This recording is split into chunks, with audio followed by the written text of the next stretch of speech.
Okay, ladies and gentlemen, welcome. Welcome to this industry panel for London International Animation Festival, CGI, 20 years into the future. My name's St. John Walker, and I'm an independent VFX and animation advisor, and I'm also the chair of 4 industry panels each year at LIAF. Now, LIAF is 20 years old. Over the last 20 years, the CGI landscape has been littered with firsts regarding photorealism, storytelling, the growth in animated features, and emotive characters of all sorts. So we thought we'd ask some experts to get out their crystal balls to suggest how things might develop in the next 20 years. What do they think will happen to CGI and 3D and general image technology?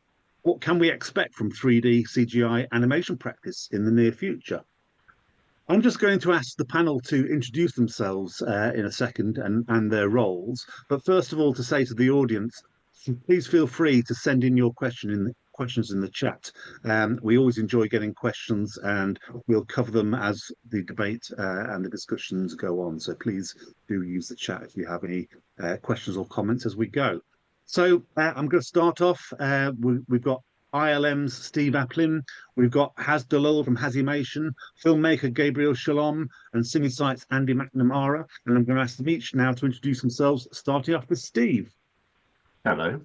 As you said, yeah, Steve Aplin. I'm the head of animation in ILM's London studio. I've been in this industry for far too long, getting on for 25, 30 years, somewhere along that. I've actually lost count of the amount of years I've been doing this.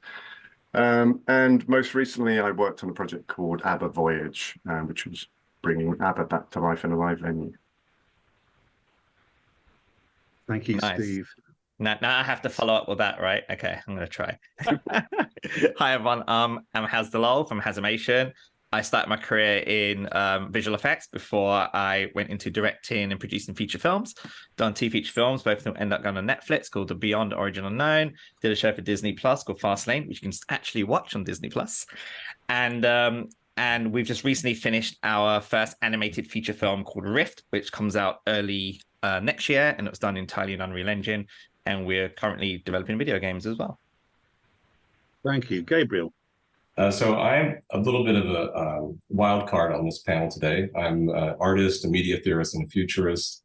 Have also worked as a filmmaker, as a video producer. I'm kind of format agnostic in my work. The most recent project I helped to create was a robotic cat that was deployed at the Game Developers Conference in San Francisco that became a TikTok influencer, and over the course of 10 days had 55 million plays. So I don't really have a particular preference. I like getting involved in really cool stuff. And I'm currently exploring sort of an extension of some media theory that I developed over 10 years ago, which was originally presented most publicly at the Frankfurt Kunstverein, called hypercubism. And it was a media philosophy that tried to kind of grapple with what I called object-oriented temporal aesthetics. So when I saw around last year, when I saw some of the generative AI tools coming along and seeing what it was doing to the moving image, I realized it was time to kind of put on my theory hat again and say something new about what I thought was happening. And so at the moment, I'm sort of opening up a new thread in that discourse that actually is sort of coming after hypercubism and is a bigger context, actually, a bigger aesthetic context, which I call synthetic compressionism. So that's just in a nutshell. I'm going to share my website in the chat so you can see a little bit more about my commercial projects. Great. So hopefully you'll have some real meat in this discussion to theorize about as well. So Andy, over to you.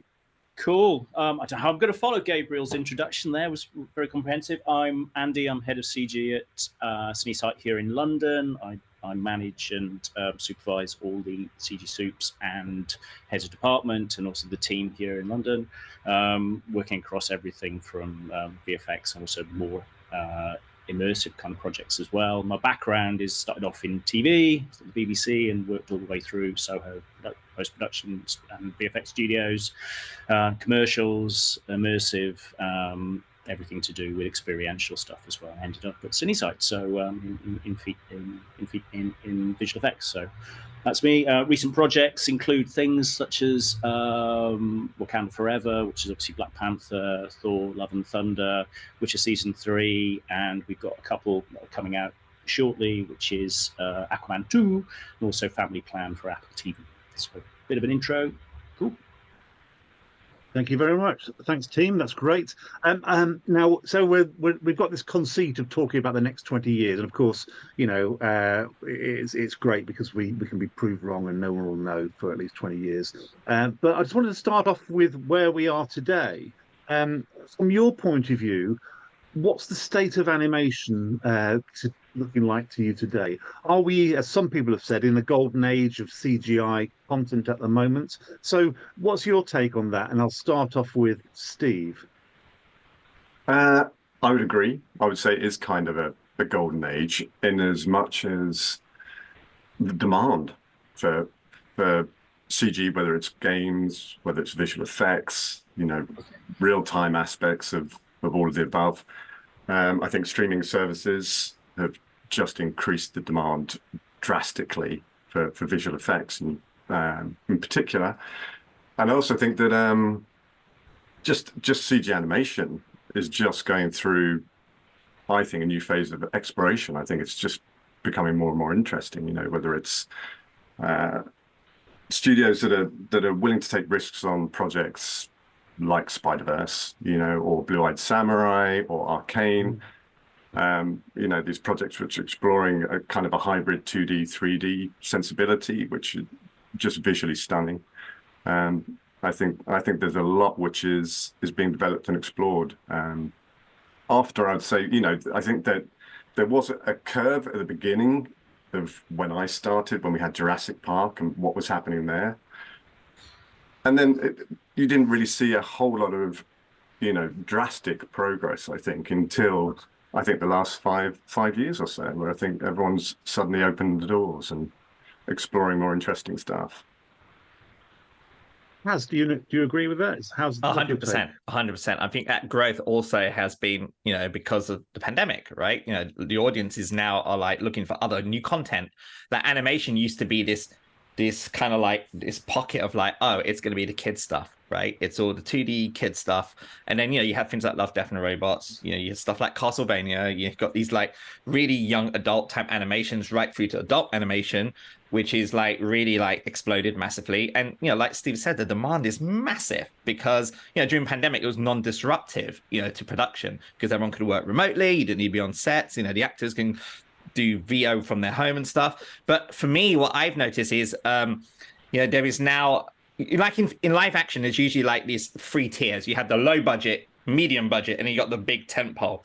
And that never really existed in animation. Animation is like always seen as like super expensive, need a big studio, forget it. I remember like pitching in LA, like I did my first feature and I said, what else have you got? And I'm like, wow, I've got this animated show. They're like, no, don't talk about animated shows. You need a big studio, you need Blur Studios or, you know, all the big amazing studios. Whereas now, because of the advent of technology, because of the accessibility of technology, things like, you know, Unreal, even things like Unity and, you know, any of those real-time technology engines, you know, it's kind of democratized where we're doing animation now, and smaller teams are making really cool content out there. I mean, I've seen short films come out of the Unreal Engine Fellowship. I'm like made by like 3 or 4 people. So I think there's massive opportunities now for filmmakers that didn't really have the opportunity because of the gatekeepers that to explore animation as a medium to tell the stories. They can now try that medium, and buyers, distributors, streamers are all, you know, are willing to take on those smaller projects too now. Great. Gabriel, are we in a golden age? Yeah, I mean, I have to agree with what's been said. I think one of the things that I would riff on from what Haz just noticed is that, you know, that high, medium, low mix, there's an incredible amount of low end right now during this golden age because the tools are getting more accessible. And I'm thinking particularly of certain hit children's programming that is extremely basic and honestly unwatchable, but that is hugely successful.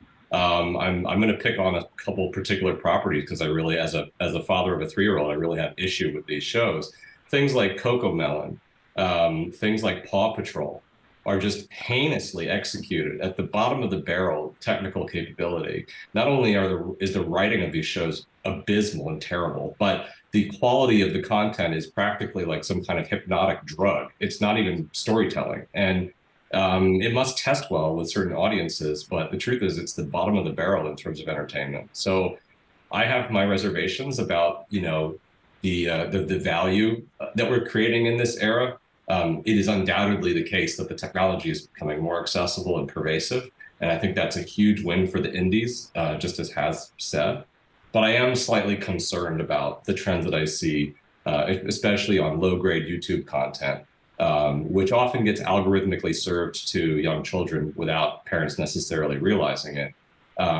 When I think about the quality of animation that I was exposed to, growing up, that was hand-selected and curated by my parents on VHS tapes, and how everything that was in my media diet was pretty much, with the exception of maybe Saturday morning cartoons, hand-selected and put into the VCR.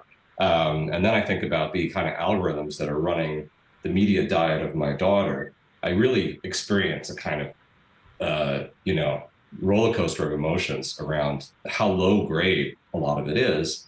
And I ask myself, like, okay, am I, how long do I have before her media literacy has to be something that's on my plate as like a real issue? Because, basically right now, my partner and I just resort to saying, oh, sorry, the YouTube isn't working on the iPad.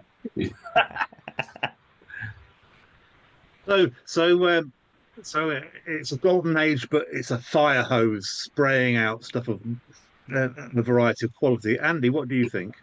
Yeah, I agree. I think also there's convergence happening across different sectors of the industry. I think obviously, we talk about where Pixar started setting the bar very early about sort of CGI animation. I think that those sorts of sensibilities have started to creep in across everything from sort of like VR games, AR and immersive experiences, and even things like experiential and location-based stuff as well. And I think it's everywhere, and I think we're seeing a real transfer from obviously the 2D world into 3D. It's becoming really as a 3D world at the moment, and I think the skills and sensibilities that we have as filmmakers and CG artists are increasingly becoming important. There's some questions about training and development of these skills moving forwards in order to, for the demand of content on those platforms, but I think it's only going to increase. I think it's a really exciting time. And I think a lot of the technical issues, I think Steve touched on it a minute ago, it's like 20 years ago, it was really difficult to do stuff like this at scale. And I think, as has pointed out, I think Unreal Engine has democratized it, allows you in your bedroom, really on a laptop, to actually churn out this stuff at really high quality, and really has democratized the process, I think. Great, thanks. And so that's the, we set the scene now for what's happening now, but let's shift the dial a bit and go a bit into the future. So I'm going to ask each one of you now, what imminent new technology or imminent new development in your craft are you most enthusiastic about? Is there anything you think will grow in importance in the coming years that maybe at the moment we're not even sort of really aware of? So what is that imminent new development in your craft that you're most enthusiastic about? So Steve, let's go back to you. Touching slightly on what Andy was just saying about AR, I think has I think it's, it's not exactly new technology, but I think it's becoming more usable technology. I'm sure many of us have tried VR and trying to be creative in VR. It can work for limited amounts of time. AR seems like that opens the door a little wider, and also, to my mind, I think creativity is so much about collaboration, I think, and actually having contact with real humans. I'm not sure about being in a space with virtual versions of people. It just doesn't quite work for me, or that connection right now isn't working for me. But I do think AR is a potential opportunity. And, things like haptic feedback, as an animator, being able to actually have something physically in front of you through an AR headset that you can actually feel, tactile and pose, and almost like a stop motion kind of way of working would be really interesting, I think. I think the one thing that hasn't changed over the 25 years is really the appearance of most animation software. it hasn't really changed that much. You're still delving into miscellaneous menus, trying to find that one particular thing you need to do, and it takes your mind out of the creative process. And I think anything which can give us a more direct approach and hands-on will just be exponentially better. So AR and the social sort of side of AR is what you're particularly sort of interested in there. I'm enthusiastic about. Has, you know, obviously you use Unreal a lot. Do you welcome AR? Is that what you're enthusiastic about in the future? I think so. I mean, for all the reasons that Steve said as well, like the whole collaborative nature, right? The thing about VR is for VR, I mean, we've explored VR as well, of course. But there is this, from a consumer point of view, there's a lot of effort to buy the headset, put it on, update your Meta account again, and all of that stuff. You got to be a purist to really enjoy VR. Whereas the thing AI is just, it's your phone, right? I mean, when the Pokemon Go Grab Your Pokemon thing happened, like everyone, my partner is like not even a tech person. She was like trying to grab all the Pokemons and sharing it with her friends. And there was that community kind of thing that kind of like spurred from that. And, you know, like Steve said, it is all about, you know, we're social creatures. You know, we kind of want to interact with people. For me, though, the technology that I've seen grow like very, very fast over the year or so is motion capture. You know, back in the day, to do motion capture, even saying the word motion capture was like, ooh, you need to go into a big volume with optic trackers to get the fidelity. And you still do for the fidelity of stuff you do. But like, you know, if you're an independent studio and you can't afford to like build an optic track volume, you can, you know, get suits like, you know, the XNs or the Rococo's Perception Neuron. They're not perfect, but depending on the style of the animation, it could work really well. And then there are things like across the other spectrum, which is Move AI, where you literally just have your phone or phones, and you can capture it. Now, of course, that's not really motion capture. It's machine learning, where they take video and analyze it and create, you know, motion data from that, which is really cool. But again, it is opening the doors for anyone that's really creative, small team, big teams, to actually explore motion very, very, very, very quickly, as opposed to before, you know, relying on motion capture stock libraries or so on. Yeah, so we're going to get onto a question actually about free and freemium in a minute, but that democratizing of motion capture, performance capture is you know, the area that you're particularly enthusiastic about coming. Yeah, from a production point, yeah. I mean, of course, each one of them, you know, like Gabriel said, you know, there's the whole quality thing, right? So of course, you go in an optic track volume, you're going to get the best motion capture. You're going to have multiple people, fight scenes, and it's, you know, it's professional, it's expensive to process. But if you want something very quick, like if you're doing previs, for example, you want the previs stuff, Move AI is brilliant for that. You can just get a camera, get people in, no trackers, do some blocky animation, get it in there, sell it to the distribution company or your heads of department. You get a buy-in quicker. So it really depends on the value and quality. Thanks. Gabriel, what are you enthusiastic about in the very near future? I think that actually, to trail on what Has just mentioned, I think previs is actually one of the most exciting spaces right now, insofar as, and we talked a little bit about this in October at this Starting Pixel Live event here in London, is that, and maybe this ties into some of the stuff you're talking about with finance, I don't know. But I think that there's this, you know, the point is, when you watch the film and all the credits roll and you see how many people work on a film, you realize, like, if you slowly put it together, that there's only a certain number of people that get to make films that are that expensive. And the gateway is experience. And usually you have to be a certain age that the investors feel like they can trust you to do such a big project. And so there's a lot of de-risking that happens in the industry. And one of the most common ways to de-risk a feature is to base it on existing IP, like a novel. But imagine if you could write a script in your bedroom and then you could do a previs in your garage and you could show investors a rough cut of the entire film. I mean, that's possible now. So I think that, and it might even be possible to do some test audiences with that previs. So I think that there's actually really good reasons to believe that, you know, in the past, a couple of people working out of a garage used to be the archetype for a tech startup. And I think, you know, and Hazard experience probably speaks to this. Now, a couple of people working out of a garage might be a feature film studio. And that's really interesting because it means that what it looks like to be an upstart indie film production company is going to feel more like what it's like to be part of a tech startup. So there's a lot of really interesting convergence there in terms of, knowing what's possible and then empowering yourself to act upon what you know is possible.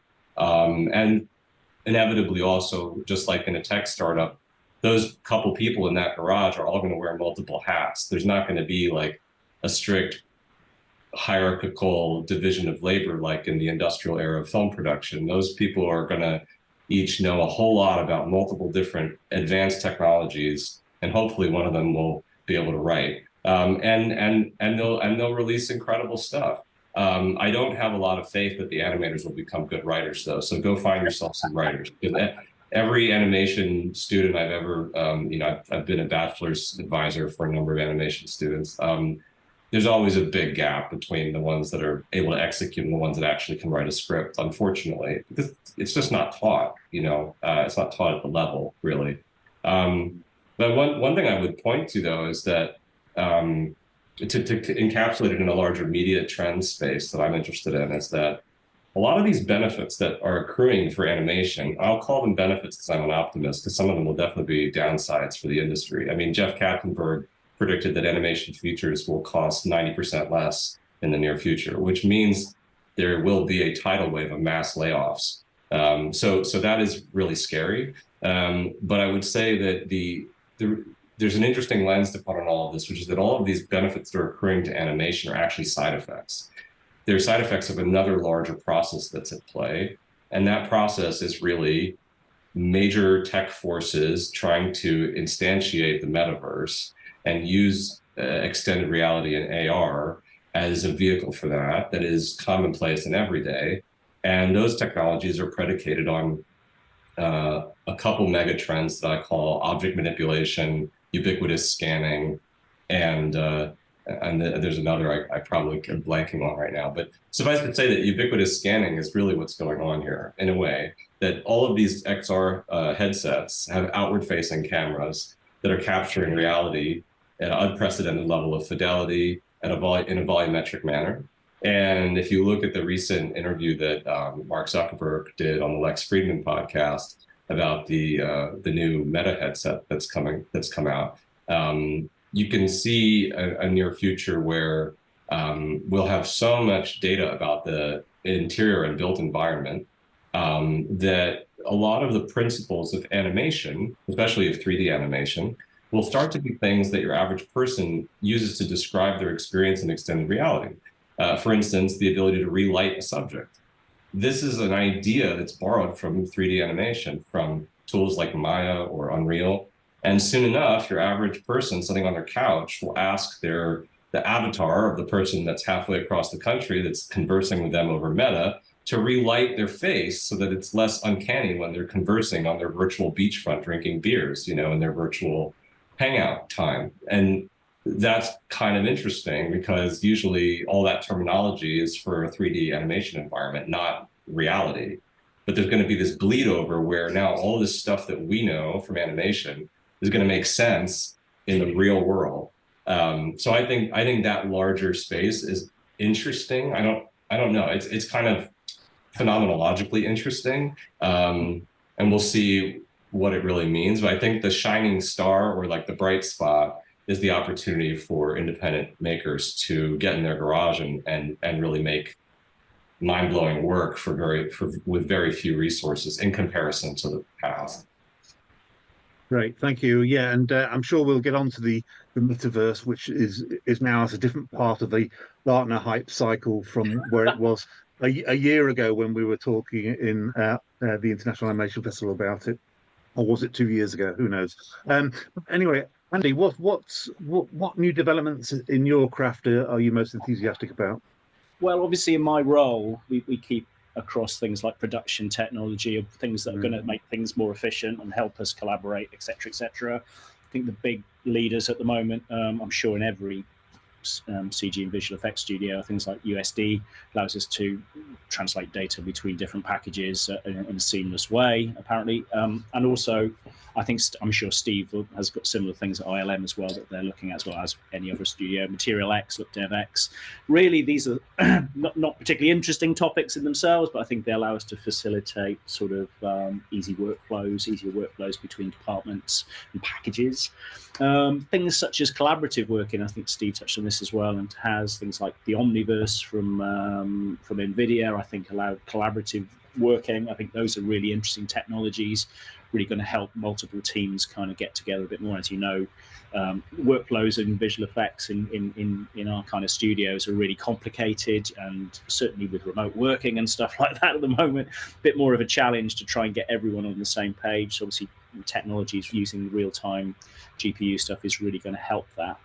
And also as well, I think I'm going to be premature talking about AI, because I know we're going to probably go on about this a bit later. But AI and machine learning, I think there's two different streams at the moment with how this works in our industry.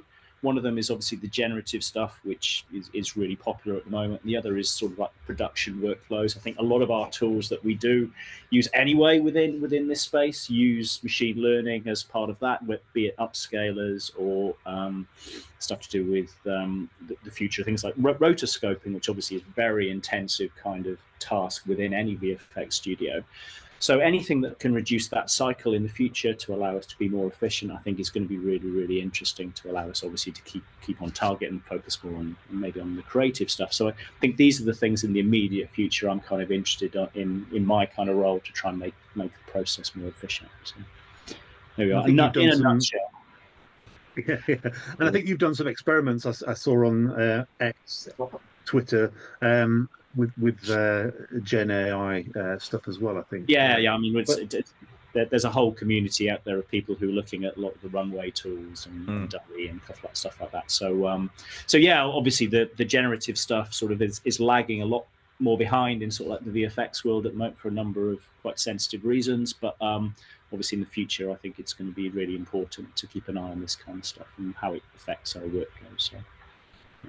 And that idea of AI as part of the workflow, it's kind of difficult for a lot of people to get a grasp on, because it is invisible. You can sort of see your Gen AI pictures and I think find them amusing or whatever. But AI is having such an effect in so many areas with regard to pipeline. And also as well, I think AI has been integrated in a lot of our standard tool sets anyway over the years, and I think it's just something that's part of kind of what we do.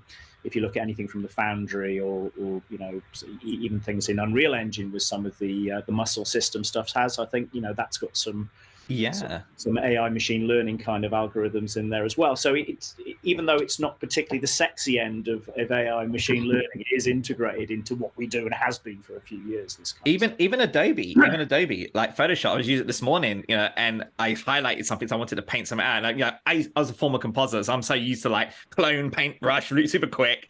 And now there's this thing called fill, and I'm like, oh, let me click that. And it analyzes the pixels and completely fills that massive gap. And I'm like, what is this voodoo magic? But it works. And all of a sudden, like, it's my get out of jail card now. Whenever I'm finding images or find old images or old renders, I'm like, oh, damn, I just need that thing removed. So I just need to create like a clean background. I think Adobe have really played a blinder really in democratizing it, because there was so much backlash in terms of traditional artists. And I think as Photoshop is so embedded in a lot of people's workflows, to actually do it properly with the way they license things, and the tooling is kind of not obtrusive, it doesn't get in the way of what people do. I think they've really done a good job in trying to promote that as a good use case for AI, I think, or mission. So really good.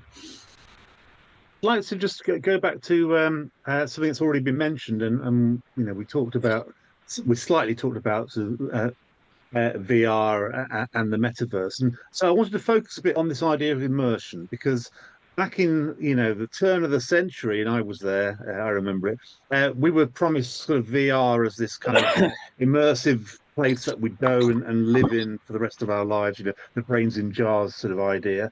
It's interesting that, talking about this 20th anniversary of LIAF, Second Life was launched in 2003, and that seemed to be the way we were all going. We were all going to go enter into these virtual worlds. nowadays, a quarter of a century later, we're still waiting, but the promise has been dressed up as the metaverse. And how do you see virtual worlds and immersive media developing in the next few years? Is it going to stay as it has done for the last 25 years, or are there going to be some really big sort of moves towards that immersive experience? So, Steve, let's start off with you. I'm probably the kind of least informed on this panel to actually talk about that. I mean, we've had the idea, like you say, for so long. The question is, why hasn't it taken root? Is it because it's not realistic enough for us? And in the advent of Gaussian splatting and things, which actually suddenly you do have environments which you can look around, and it's that step further, which is that going to make people suddenly, oh, now I'll go in here because it's more realistic, or is that going to actually freak people out more because it's so close to reality, and where does that play into what we do daily and how we interact daily? So I'm not really quite sure which way that's going to go. I think you look at gaming, and it's just become more and more photorealistic, and obviously Unreal is a huge part of that and pushing the technology, but it is making something just more realistic going to make us want to step into that world more and more. Well, let me just précis this then, or add to this, because you were talking about ABBA Voyage, and there you have, something which previously would have been thought of as being a VR, go inside a virtual space, etc. But it's a social thing. It's a huge thing in the real world. So, do you see that as a kind of counterpoint, a way that maybe things will go more? Will there be more ABBA Voyages kind of events rather than visors and go inside a virtual world?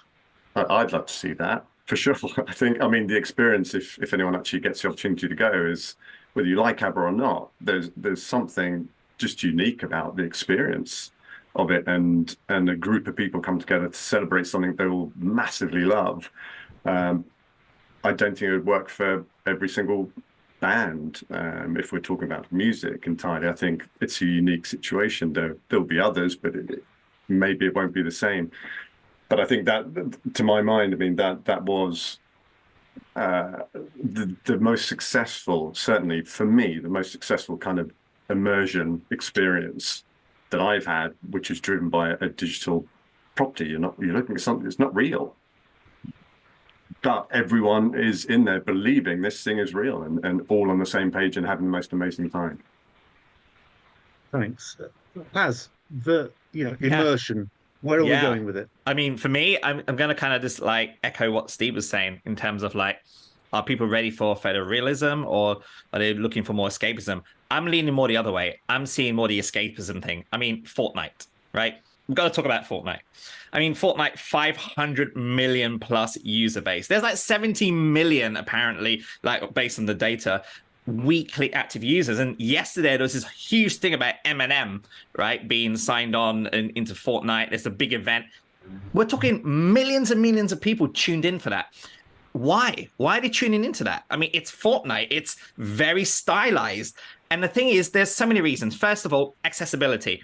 You can access Fortnite on your friggin' Android phone, or your PlayStation, or your PC, or your Nintendo Switch.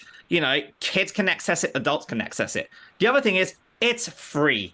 We love free stuff. Yes, ABBA is premium level. I'm still trying to get tickets, by the way, Steve. So just and get some tickets to go to the ABBA thing. But it's you have to get tickets and book in advance. Whereas the Fortnite thing, especially the Eminem event, that was advertised for months, and you would load up Fortnite, it will come up with a timer. There's Twitter, Instagram, TikTok, everyone promoting about it, and the fact that it's so fast to access. Whereas if you used to have a photorealistic environment, imagine the lag time of trying to access that on today's broadband. You need a really good broadband. You need a really good device, probably a good GPU. Yes, you can probably stream it via cloud with GPUs installed over there, but it's a lot of data. With something like Fortnite, it's very little data. I'll give you an example. We've just done a game, in Fortnite called Moonopia, right? We're also developing games for Xbox and PlayStation the conventional route. Those take years and millions of dollars to make, and it's a big process, just like making a movie with visual effects. Whereas with Moonopia, it took us like 3 to 4 months to get a version out. It was straight out on every single console. We didn't need to have development kits. We were able to test. We were able to hear and see players play the game on Twitter, hating certain things. We're able to make those fixes very quickly. All of a sudden, we're having this interaction with our fan base. The fans ask for something, we iterate, we release it within 24 hours, and they've got something.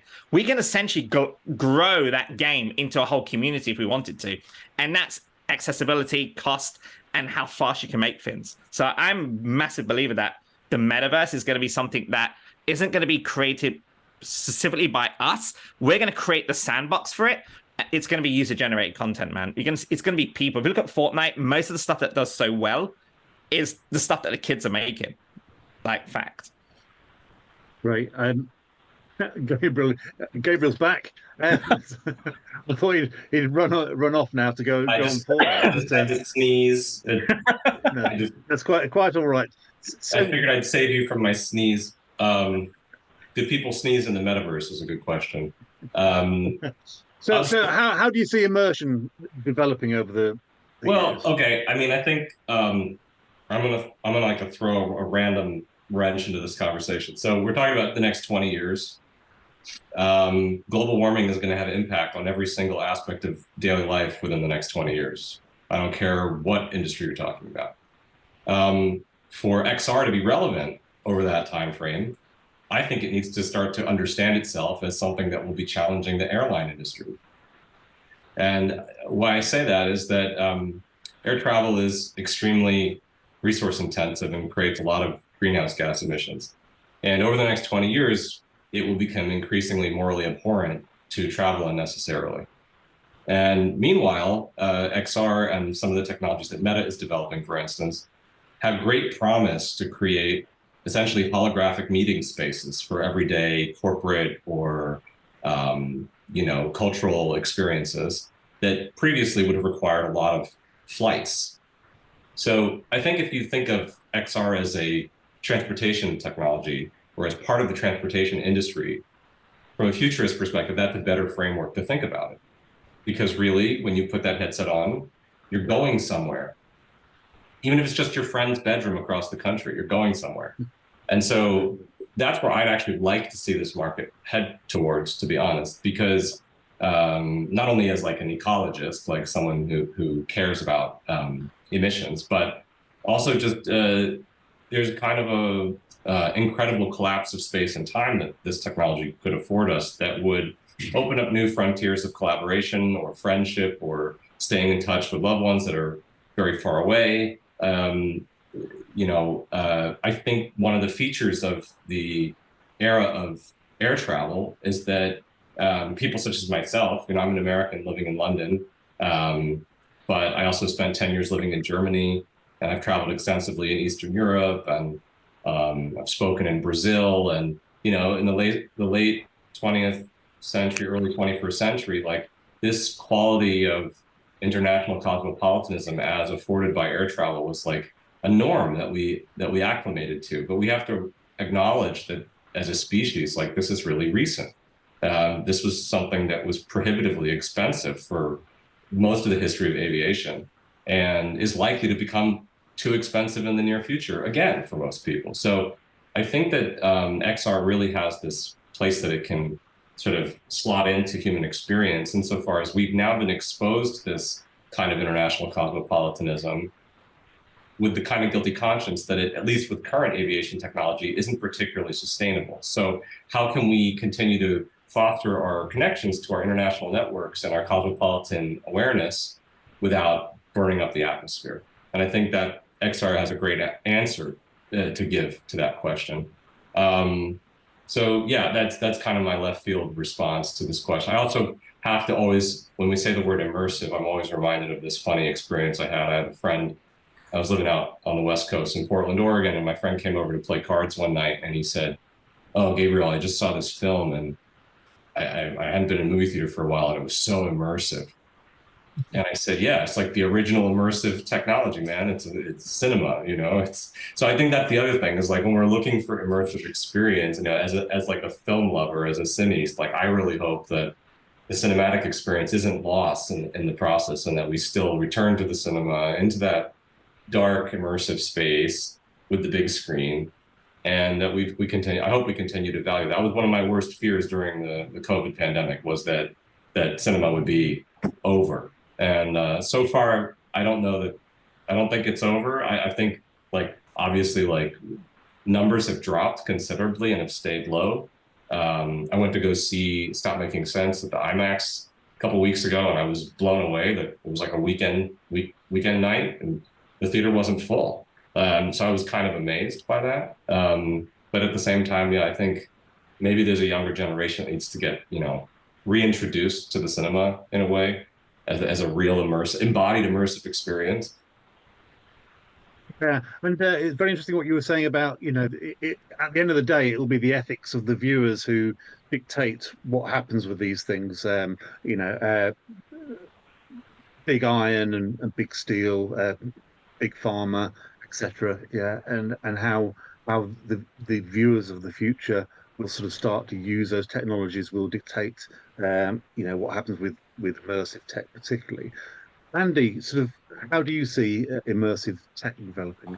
I mean, some of the interesting things are to do with how VR sometimes doesn't work for you, in terms of you're locked into a headset, you can't talk to other people, and it's really kind of like a one-dimensional kind of experience, really, even though you can actually interact with other people. I think shared immersive experiences are probably the way to go. How entertainment will evolve in the future and might need a rethink on how we do cinemas or experiential platforms, of how everyone views the same content together. And some of the interesting things we've been doing are things in terms of location-based entertainment, of what's technically known as VR without the headset. You know, you've got these big LCD screens or projections, and you can all experience the same thing simultaneously, obviously using the same workflows and tools that we use in VFX and animation. But it's done in a different way, and people can point at things on the screen, and you can have a conversation. And maybe in the future there'll be systems where you can actually lead people through those experiences into different aspects, and they have to interact as a group of people in terms of these immersive spaces. And I think that's where it gets really exciting, how things like the metaverse, and, you know, be it virtually or in presence, or where you're actually all in the same space sharing these kind of things. But I think, you know, that interaction is really important. I think even in cinema, you sit next to your loved one watching a film, and you don't talk to each other when you're in the cinema, and you have that conversation afterwards. But imagine having that's part of the experience, as part of what you're experiencing. Maybe that's another really interesting angle in how we can, you know, push forth this kind of stuff. And obviously it comes down to interactivity and that kind of stuff as well. But I think that's probably ultimately where things are going to go. Seen theatrical immersive experiences where they get actors to drive you through different bits of a kind of set, and I think when you start using technology as part of this, I think it starts becoming really exciting. That, you know, the rich tapestry of different sort of media forms that you can integrate into this. So I think there's a whole bunch of stuff in the next 20 years where when technology becomes a bit cheaper and stuff, to be able to do things like that, hopefully. So, And it's been really interesting to hear you all talk about the social aspect of immersive, because immersive can be seen as putting a visor on and being lost in your own little world. So that's really interesting. Just a reminder to people, if they have any questions about any part of the CGI future, pop them in the chat. However, I'm going to move on now to this notion of photorealism. You know, we're all excited about photoreal capabilities of modern software, but there are worries about how this might pollute the well of public discourse, with bad actors creating deep fakes, for instance, disinformation, chipping away at our ideas of objectivity and veracity. You know, we can no longer believe what we see with our eyes. How do you think this might play out in the years ahead? How are we going to sort of broach this so we keep the trust of the population, if you like, and you know, people don't retreat into silos? So, Steve, what's your take on this whole idea of deep fakes and disinformation, and a lack of trust in what we see? I mean, I personally find it quite frightening. I think it is a real danger to society. Sounds like I'm oversaying, but I don't think it is. I think technology is moving so quickly. I think there need to be controls in place that allow regular people who are watching this stuff to be able to identify what has been created and what is real. I mean, we see examples daily, whether it's AI being used to manipulate voice or image, and it's getting really hard to tell the difference between what is real and what's not. So I don't know what technology could be developed to actually ensure that people can, have stuff which is, I guess, in some way watermarked, so that they understand that this isn't real. But I don't think there's any stepping back from, the box is opened and this is the way the technology is moving forward. We just need to get some stops in place that can protect people. As do you sort of see a danger there? 100% what Steve's saying. My biggest thought whenever I see stuff like on Twitter or Instagram or any social media where people are using AI to manipulate things, to me, it's kind of like weaponizing art, right? Like with everything that we create, we always create with good intentions to do good stuff. Like, even a chemical enzyme that's created in a lab to like fight diseases could also be weaponized to be biochemical warfare, right? And I think we're seeing that with art now. Art's been this thing to always entertain, make us feel great, and tell stories. And now, people are using it for propaganda. People are using it for false information. And my worry is the fact that, we still live in a world where there are most majority of human beings rely on the news, like what they see, they take that for like that's gospel. And now that's a big problem. So I think legalities need to be put into place, checks, like Steve was saying, some checks being put into place. Like, for example, AI. Like there's this whole ArtStation thing that happened last year where, ban AI, and there's metadata now being put into, you can put in metadata saying no AI.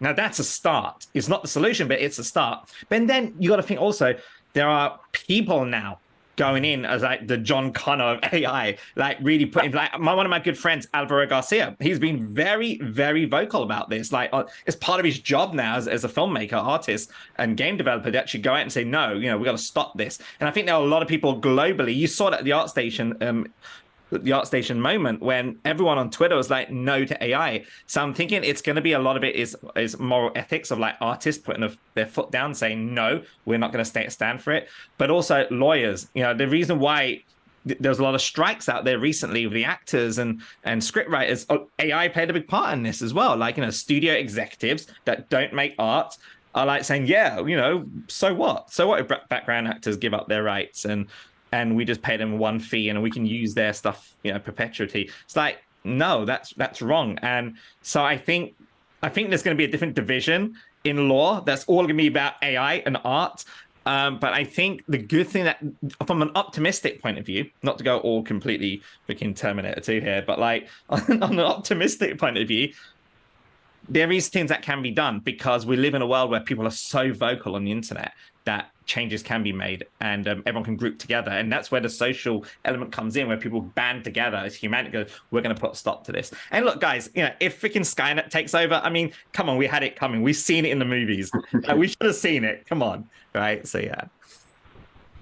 So, Gabriel, the wisdom of the crowds might sort this out. What do you think with regard to where we're going with this photoreal, not being able to believe the lens? Well, I hate to be pessimistic about this, but I actually think we're in a rabbit hole of our own building that we're not going to be able to get out of. That it will get progressively harder to distinguish reality from fiction, and more educated people will fall into the hole. Right now, I think where we're at, there's a relatively clear divide. If you have any degree of media literacy or curiosity, that you can interrogate what you find online and sort of verify it and see if it's a hoax or see if it's fake. So there are enough tools out there for the motivated to, self-determine the veracity of what they see. But I don't think we'll stay there for very long. I think, and the other thing to consider is that even if on the individual level that's possible, what are the real dangers of this type of fakery? And the biggest dangers I can think of are political dangers, either wars or elections being decided by fakes. And I think we're already seeing both of those things right now play out, unfortunately. So it's a quite dark moment, I think, for media at the moment. I just think that's the realist point of view to have. I would say that in terms of the technologies out there that might help in the future, it does seem to me like this is the moment where blockchain raises its hand and says, oh, you thought I was just useful for NFTs?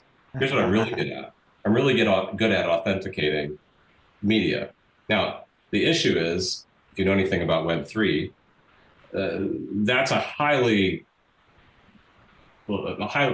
speculative outcome that Web3 would be used in this way. It would require an incredibly large number of very high-level industry actors to agree to certain standards around blockchain, around authentication, at an unprecedented scale of collaboration. I don't know that we're going to see that. I don't know that all the major studios and all the major news outlets and all the major publications and magazines, I don't know that they're prepared to make the kind of commitment that they would have to make to truth, to stand up and have the ethical cojones to embrace blockchain effectively. So what you'll probably see instead is particular corporations assert their own version of ethics and their own version of blockchain, much like digital rights management in the DRM, DVD era. And in a similar fashion that the anti-piracy measures were rolled out, you'll probably see bespoke blockchain solutions rolled out across a fragmented corporate landscape. That won't be sufficient. That won't be enough. That'll be like just okay.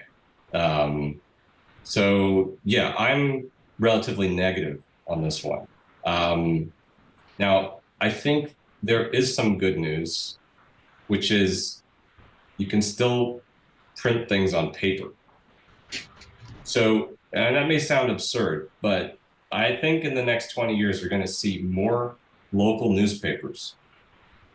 I think there's a demand for it. I think there's a real need for it. Actually, just today, before I was joining this call, I just was casually scrolling through my LinkedIn feed, and an old friend of mine who's also like really deep into like the innovation and design space in Berlin had a picture of himself holding up this magazine that he was a contributor to, a print magazine. And this magazine is the definition of hyperlocal. It is the magazine for his Kiez, which in German means neighborhood. And it is literally just probably a couple square blocks of an area in Berlin called Charlottenburg that this magazine is relevant to. It's just that area. And it's a full color printed magazine. So I think to myself, and this is a community that's like known for urban regeneration and like progressive action. And there's like a legacy there that's sort of manifesting as this physical artifact. But I do have faith in the analog, I guess is what I would say.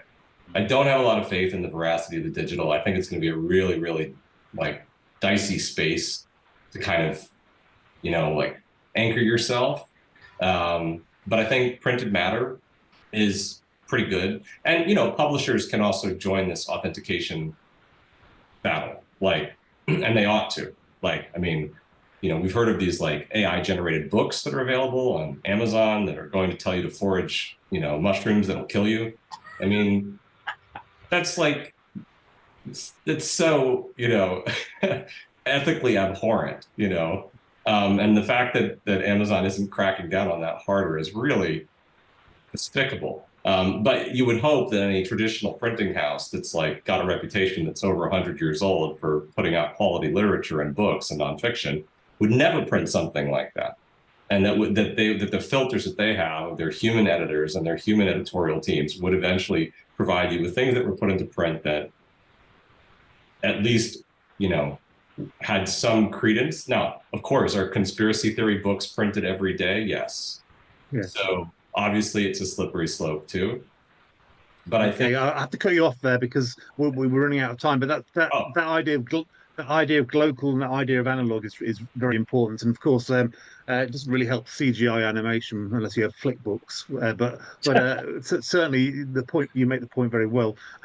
Andy, solve it for us. So what's the tech fix for this to stop this misinformation and Gosh, putting me on the spot there, Saint. No pressure, Andy. You're solving it all. Let me think of a technology, because I think there's a more straightforward way that's happened in other sectors of the industry where you're trying to get some sort of certification, or you're trying to check validity of things. I think what will happen, you'll end up with an independent certification.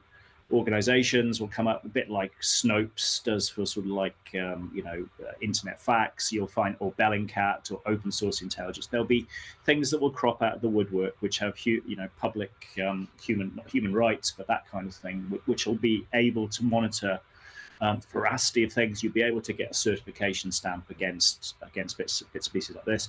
I think as well, the blockchain ledger type idea from acquisition, where you can track it all the way from source to how it's disseminated, will probably give some sense of that as well. I think you're right though, Gabriel. I think the horse is probably bolted. I think it's really difficult to police at every stage of the process.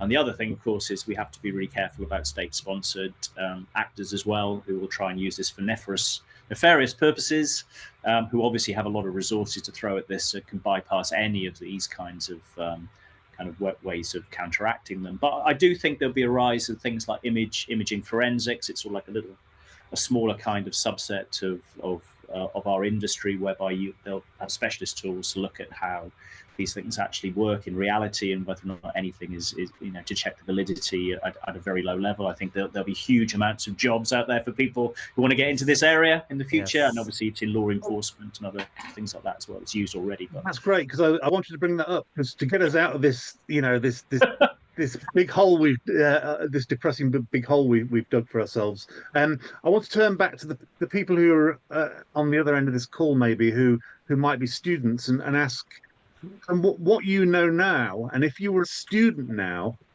what would you study today in the area of screen technology, screen plumbing? What would you? Sorry, plumbing. No, that's why I made it. I made it within screen technologies, right? So you couldn't get out of it. So help our students here. What should they be learning today to equip them for the screen industries of tomorrow? Let's start off with Steve. I mean, for animation specifically, regardless of the technology, I don't hire people because they know the technology or they can use tools a certain way. I hire them because they make the right creative choices, and can put a performance out of something which shouldn't be, something which you can identify as a living thing. So I'm going to be really boring. I think you have to come back. You have to stick with the basics, composition and creative studies, so that you can make those choices in an informed way. I would always say, you shouldn't have your blinkers on as far as what technologies are emerging and what could be helpful. We're getting tools these days like Cascadeur, for instance, which is an interesting piece of software, which is, it's not doing animation for you, but it's solving some of the time-consuming parts of that, potentially. It has its issues, as everything will, but there'll be things like that, which I think will save us time as we go forward, but allow us to still be utterly, in control and creative. Right, and from your point of view, what I think it's 100% what Steve said. I mean, from a film director point of view, I get people all the time saying, coming out of college, going, I want to be a film director. I want to be, I want to direct CG films and so on. Should I go dive into Unreal and become a filmmaker? I'm like, no, absolutely not. Unreal is just a tool. An ARRI camera is just a camera. Your phone is just a tool. Like, for me, go back to basics, like exactly what Steve was saying. For me, like, understand what makes great cinema, understand editorial, understand script is king. No matter what format of things you're making, it always comes down to a good script. Like, give an example, when I want to get my movies financed, they're not going to look at this amazing sizzle trailer that I've created, all this great previs. that validifies the fact that I can make a film. But they're the deciding factor for them to greenlight, the deciding factor for an actor, a high-profile actor, to come in and commit 22 days of shooting with me is based on this 92-page, 100-page script. So go back to basics. And I always tell people, read scripts. If you don't know how to write script, read scripts. You know, there are books that save the cat and so on, but really look at the basics before you go into technology. Thank you. Gabriel, you were enthusiastically agreeing there. Yeah, yeah, the scripts definitely matter. I also think it's important as a student today to orient yourself towards entrepreneurship and not getting a job. I think that the idea of getting a job is going to become more and more of a dubious idea in the future, especially in this like garage, you know, like do it yourself, make an animated future that we've been talking about. That's for people who have tenacity and who want to, you know, be the executive producers of their own production companies. So maybe go to business school, or at least read the book, The Personal MBA, which is a shortcut to business school. I think the other thing that's just a really practical piece of advice is develop multiple revenue streams. Don't assume that it's possible to make a living from animation necessarily, and figure out other ways to monetize your skills and talents, but also with a mind to the fact that, like I said earlier, animation is going to start to have an impact in all kinds of other areas in reality that have nothing to do with traditional animation, because we're going to be capturing reality in this weird volumetric metaverse type thing. And so some of the expertise that you'll have as an animator might be useful in robotics, or it might be useful in XR, or it might be useful in some weird industrial application that you're not even thinking about, that, you know, maybe your uncle is involved with. So there's just an open mind, I think, is the most important. And I mean, yeah, you should learn prompt engineering. I mean, it won't hurt you to learn it. It won't be the solve to all your problems. But I don't think, if, you know, on the 1-year anniversary of OpenAI launching ChatGPT, I think if I look back over the last year, like, I've made good use of it, and I haven't used it for that many creative tasks. I used it more for like boring rational tasks that I don't want to be bothered with, that I want it to do for me. But I think that it's good to have that skill set's really easy to develop. So I would say, try it out. Great, thanks. Andy, skills that students should develop now. What about soft skills, for instance? Nobody's mentioned. Oh, well, yeah. I mean, this is really interesting, because what we find is that obviously people come out of college, they're very, very good at things like ZBrush, Maya, Houdini. And the higher up that you go through the process, or within companies, or become a supervisor, your soft skills of being able to manage people and communications are really important. I think that's incredibly important. So I think more towards your, you know, you go through your career. I think, going back to what the guys were saying earlier, I think learning the basics of visual storytelling, I think the world will rapidly change over the next 20 years, more towards, you know, the fundamentals of composition, color, and animation, holistic creative problem-solving approach to things. I think what buttons to press will be less important, certainly with some of the AI and ML tools that are going to come out in the future. I think a lot of the jobs that I think graduates now are going to have in the future, maybe 20 years, haven't even been created yet. We don't even know what they are. So as Gabriel said, I think prompt engineer is obviously kind of one of those things that might evolve into something else. You might have experience or immersive artists, which have a general catch-all term. But I think at the heart will always be creativity and understanding how to make great visual experiences. And I think being versatile to that, and not being hung up on specific software at the moment, I think is really good to future-proof your career. I think that's a really important thing to remember. Not now, but I think maybe 20 years' time, things will change very significantly. Thank you. And we're right at the end now, but I just wanted to ask you one more question. And that is kind of, you know, obviously in a few years' time, what we're saying now will look very charming and quaint and sort of, odd. But is there anything in today's conversation that we haven't touched on, which you think really should be said? What's the next big disruption? Is there something out there that you'd like to tell our audience about that we haven't talked about, that would be useful to them in the next 10, 20 years? And if you keep your answer very short, that'd be great. Who wants to go first? No. I'll go first. I'll go first. I'll go I second. Okay. I think metaverse, obviously, a lot of hype. As you say, your Gartner hype cycle. I don't quite know where we are at on that at the moment. I still think we've yet to have adequate tooling to allow us to actually develop the next set of generative or immersive worlds. I think world building will become increasingly important, which will have some sort of hybrid of where we are in the CG land at the moment. It'll have aspects of AI and machine learning as part of that. And I don't think that package or that suite of tools has yet been invented. I think it's all cobbled together with the current state of technology at the moment. I think that's going to be a big thing to keep a watch out for, and obviously learn that as quickly as you can, because that's where you're going to start being rapidly employed when that comes out, I think. And once that interoperability happens between different worlds or different platforms, that's when it's all going to kick off, right? Anybody else want to say anything about the next big? I would say, I'm not going to mention technology. Weirdly enough, I'm actually going to mention going back to soft skills, because I know we've talked about technology, but a lot of us don't realize that soft skills is the reason why we're able to make content in the first place, communication. So I'm saying go to more events. I've been to events, so many events this year, and it's amazing the connection you make with people that not only leads to friendship and so on, but you lead to business development. I mean, I'm making a freaking video game. I came from the world of visual effects. That only came about because I was showing stuff, met game publishers, and all of a sudden this idea sparked. So meet people. Don't just rely on technology. Meet people. That's a great point. Thank you. Steve? I feel like I want to give Gabriel the space to actually, because he's going to have the stuff which is going to Gabriel, you're speaking for two, so go ahead. Well, that's very kind of you, Steve, and I'll have to repay that kindness in some form later.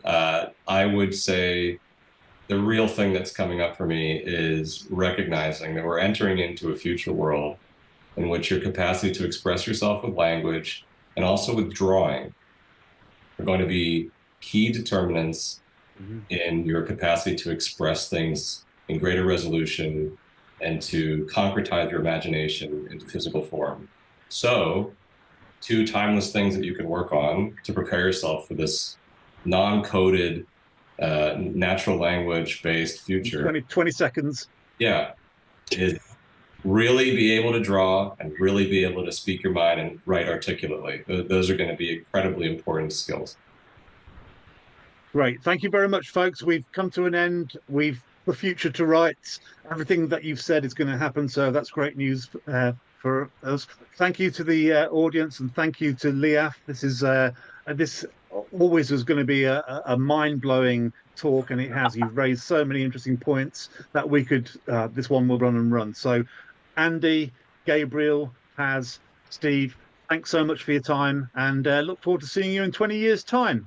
Yeah. Thanks, everyone. Good luck. Yeah. Thank you.